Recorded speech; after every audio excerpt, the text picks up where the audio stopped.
Hello बच्चों, स्वागत है आपका एमपी पॉइंट्स चैनल पर। और आप लोग हमारे चैनल को लाइक और सब्सक्राइब जरूर करिएगा और साथ ही साथ में शेयर भी करिएगा। ठीक है बच्चों, फिर हम आज करने जा रहे हैं क्लास 10 की गणित का एक्सरसाइज 4.3 के हम लगभग में 4 सवाल इससे पहले के वीडियो में कर चुके हैं। आज इस वीडियो में हम लोग सवाल नंबर 5 को करेंगे। और सवाल नंबर 5 किस प्रकार है देखिएगा। कह रहे एक क्लास टेस्ट में शेफाली के गणित और अंग्रेजी में प्राप्त किए गए अंकों का योग 30 है। मतलब यह है कि एक क्लास में एक टेस्ट हुआ है, उसमें शेफाली के गणित और अंग्रेजी में प्राप्त किए गए अंकों का योग 30 है। मतलब कि गणित और अंग्रेजी दोनों में मिलाकर के जो अंक आए हैं शेफाली के, वो कितने आए? 30 आए हैं। यदि उसको गणित में 2 अंक अधिक मिलते, ये कह रहे यदि उसको गणित में 2 अंक अधिक और अंग्रेजी में 3 अंक कम मिले होते तो उनके अंकों का गुणनफल 210 होता।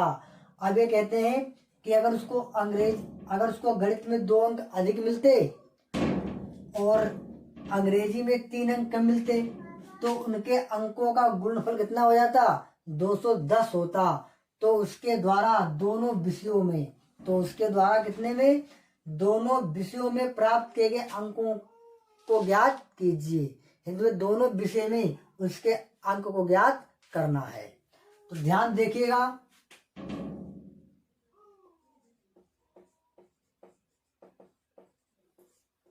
सॉल्यूशन कह रहा दोनों विषयों में प्राप्त अंक ज्ञात कीजिए। पहले किसमें? गणित में है, तो इसको आप मान लीजिएगा कि माना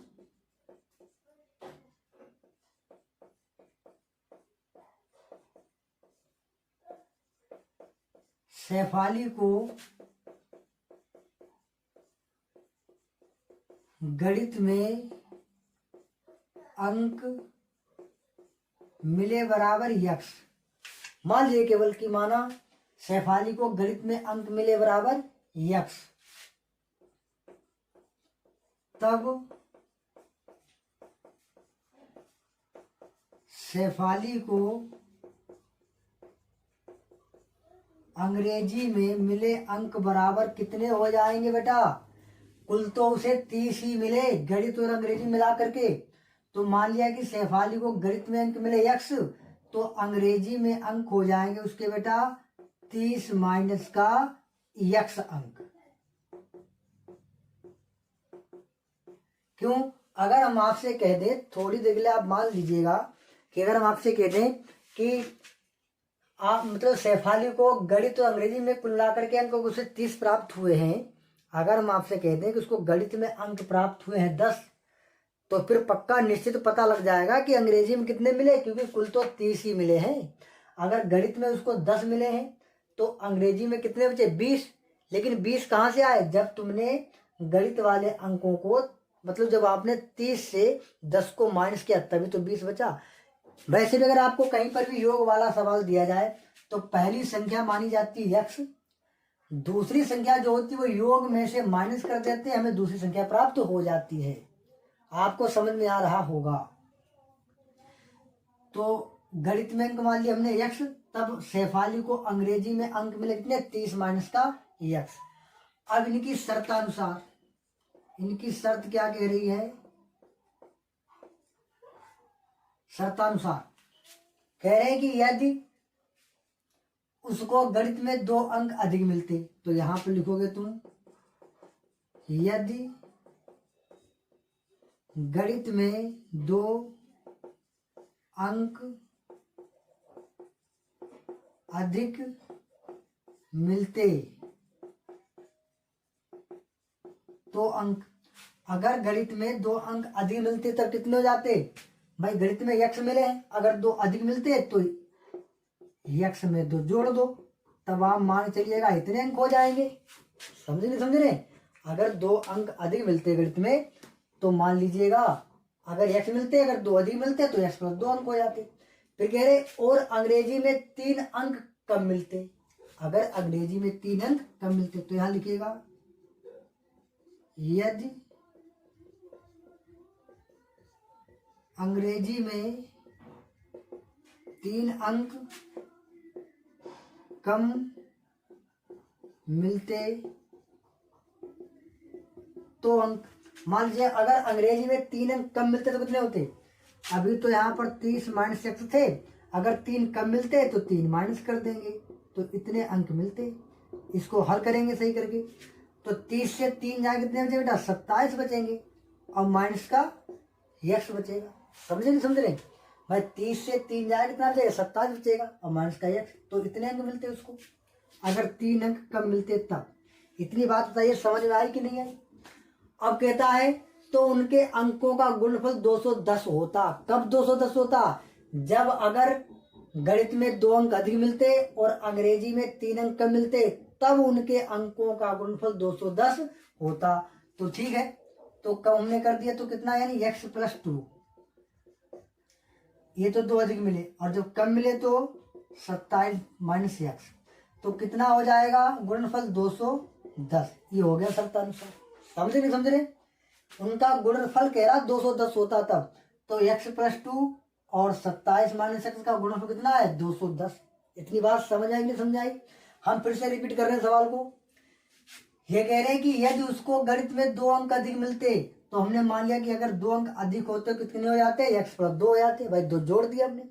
फिर कह रहा है यदि अंग्रेजी में 3 अंक कम मिलते, तो अंग्रेजी में 3 अंक कम मिलते तो अंग्रेजी वाले अंक थे कितने? 30 माइनस एक्स, तो इसमें से भी कम मिलते तो मतलब घटाने पड़ेंगे 3, तो 30 माइनस एक्स 3 और घटा दिए।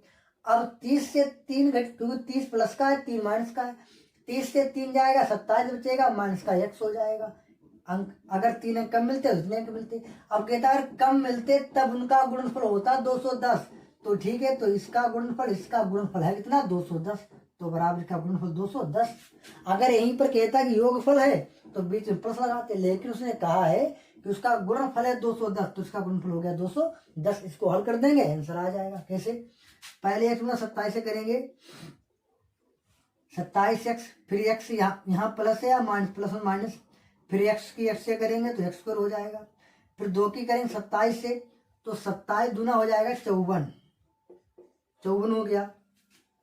फिर उसके बाद में 2 की गुणा करें x से तो माइनस का 2x हो गया, बराबर 210, तो ऐसे ही रहेगा। अब देखेगा पहले x², पहले बड़ी घात को, तो x² लिखोगे क्योंकि माइनस का है तो माइनस का ही लिखोगे। 27x प्लस के हैं, 2x माइनस के हैं, तो 27 से 2 जाएंगे तो प्लस के बेटा बचेंगे हमारे पास 25x। बताइए इतनी बात समझ आई कि नहीं? फिर 54 प्लस के, 210 प्लस के इधर लाओगे तो माइनस 210 बराबर क्या बचेगा? 0। अब यहाँ पर माइनस का x², अब ध्यान देखिएगा 25x तो प्लस के ही रहेंगे, 210 से 54 जाए कितने बचेंगे? तो यहाँ 2.5 ले ली 10, यानी 10 से 4 गए 6, यहाँ बचा 20, यहाँ 2.5 ली ना 20 से 5 कितने बचे? 15, 156 और बराबर 0। अच्छा माइनस के यहाँ पर क्यों बचे? क्योंकि बेटा माइनस के 210 है, प्लस के 54 है, तो 210 से 54 जाएंगे कितने बचे? 156 बचेंगे भाई। 210 से 54 जब घटेंगे तो 156 बच जाएगा, 156 बराबर 0।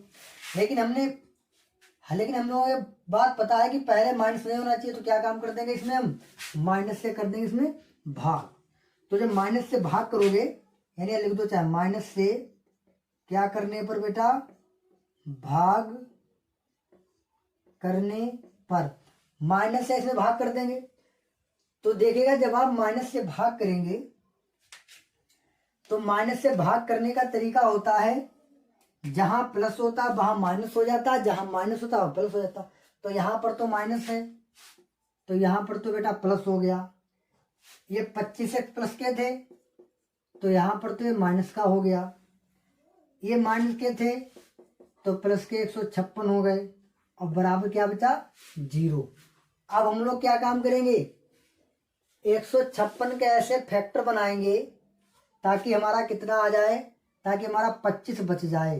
तो 156 के जो फैक्टर बनेंगे वो बनेंगे 12 और 13। कितना बनेगा बेटा? 12 और 13।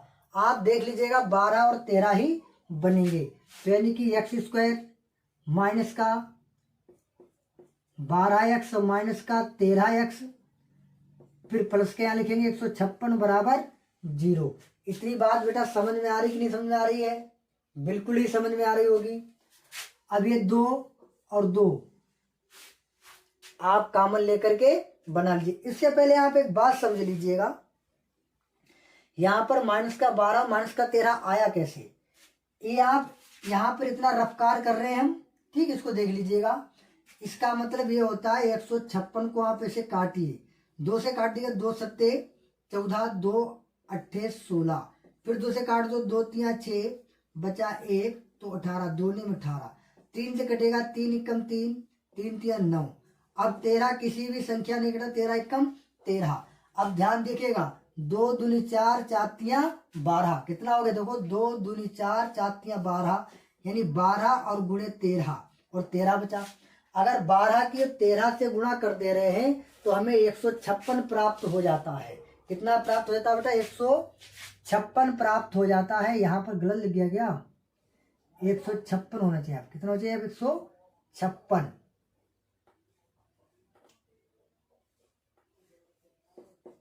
156 बराबर 0। कितना होना चाहिए बेटा हमारे पास? 12 की जब 13 की गुणा करेंगे तो हमारे पास 156 आ जाएगा। लेकिन हमें -25 भी तो लाना है, तो इसलिए दोनों को हम माइनस का रखेंगे, 12 को भी माइनस का रखेंगे, 13 को भी माइनस का रखेंगे, क्योंकि तभी माइनस माइनस माइनस क्या हो जाएगा, दोनों जुड़ जाएंगे लेकिन रहेंगे माइनस के ही। तो 12 और 13 माइनस के 25 हो जाएंगे। और अगर -12 की -13 से गुणा करेंगे तो हमारे प्लस के भी 156 हो जाएंगे, और जब जोड़ेंगे तब भी हमारे माइनस के 25 हो जा रहे, इसलिए लिया गया फैक्टर बिल्कुल ही सही है। अब इन दोनों से कॉमन तो मिलेगा हमें बेटा केवल x, तो यहाँ बचेगा x। अब यहाँ से x कॉमन चला गया तो केवल बचा यहाँ पर 12, फिर माइनस का, इन दोनों में से कॉमन मिलेगा हमें 13, वो भी माइनस का। और जब आपने माइनस कॉमन ले लिया तो जहाँ माइनस होगा वहाँ प्लस हो जाएगा, या प्लस होगा वहाँ पर माइनस। तो यहाँ माइनस था तो ये प्लस का हो गया x, ये प्लस का था तो यहाँ पर हो गया माइनस का 12 और बराबर 0। पहचान इसकी ये होती है कि दोनों एक जैसे होने चाहिए। तो x माइनस का 12 फिर x माइनस का 13 बराबर 0। फिर क्या काम करेंगे, x -12 को लिखेंगे 0 के बराबर में, तो यानी x बराबर आ जाता हमारे पास 12। और जब हम x -13 को लिखेंगे 0 के बराबर में तो x बराबर हो जाएगा 13। अब ध्यान देखिएगा, हमने क्या माना था, माना शेफाली को गणित में अंक मिले बराबर x अंक। तो मान लीजिएगा अगर गणित में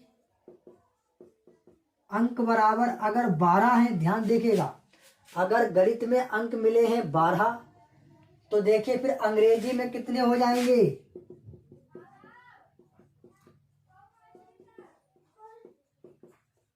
तो अंग्रेजी में अंक हो जाएंगे बेटा हमारे पास, यहाँ पर x की वैल्यू यहाँ रखेंगे, यानी पहले हमने गणित में अंक मिले x बराबर 12, हमने पहले 12 का मान लिया तो 12 हो गए।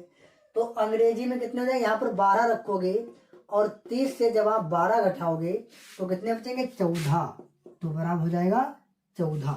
इतनी बात हमारी समझ में आएगी नहीं समझ बेटा? बिल्कुल ही आपको समझ में आ रही होगी।